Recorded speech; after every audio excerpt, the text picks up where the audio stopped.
Hello साथीहरु, good morning and नमस्ते।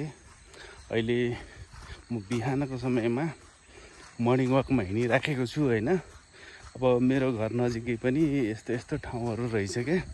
अहिले हेर्नु नि भर्खर घाम भर्खर उदाउँदैछ। ठाउँहरु जस सबै यो पातीको घारी जंगल छ। मेरो घरबाट त्यही 4 मिनेटको यात्रापछि त्यो पहाड। म चाहिँ यो पछि त पिच हुन्छ, यो बाटो हुन बाँकी नै छ। अब पछि पिच भएपछि अझै सजिलो हुनेछ यो ठाउँ। अहिले यो ठाउँमा चाहिँ पैदल यात्रा गरिरहेको छु है। यो ठाउँमा उकालो ओह्रालो चाहिँ छ मर्निङ वाक गर्दाखेरि हैन। उकालो ओह्रालो गर्दाखेरि ठ्याक्क घुँडाले चाहिँ थाहा पाउँछ। अहिले म ठ्याक्कै धोबी खोलाको छेउछेउ यहाँ आइपुगेको छु हैन।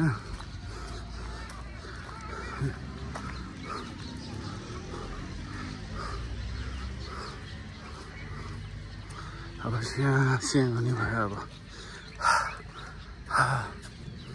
यहाँबाट ठ्याक्क यसरी गर्दाखेरि पारिपट्टि चुन्डीखेल हैन, गाम्चा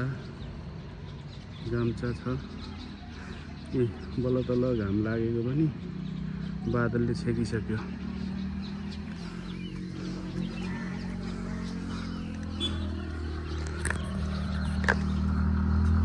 उकालो उक्लिँदैछु। उकालो उक्लिँदैछु।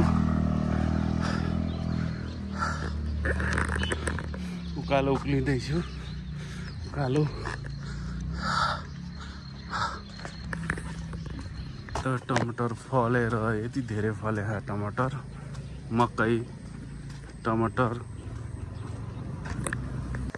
म अहिले हाम्रै घर अगाडि अब दिल गार्डन भने जस्तो यो बाटै गार्डन हुने ठाउँमा आइपुगेको छु हैन। ठ्याक्कै अगाडि नै आइपुगेको छु। अब चट्ट सफा जो पानी पर्छ अनि बाटो पनि सफा हुन्छ, हरियाली ज्यादा आउँछ। सबै हरियाली नै हरियाली छ। जस दिनमा थोरै आधा घण्टा 45 मिनट पैदल यात्रा गरेपछि पनि यो आनन्द मजा चाहिँ आउँदो रहेछ हैन। शरीरलाई एक्सर्साइज हुँदो रहेछ। ल भोलि फेरि हामी डेली भ्लगको रूपमा गर्दैछौँ। भोलि फेरि यसै भ्लगद्वारा भेट्ने बाचा गर्दै बिदा चाहन्छु।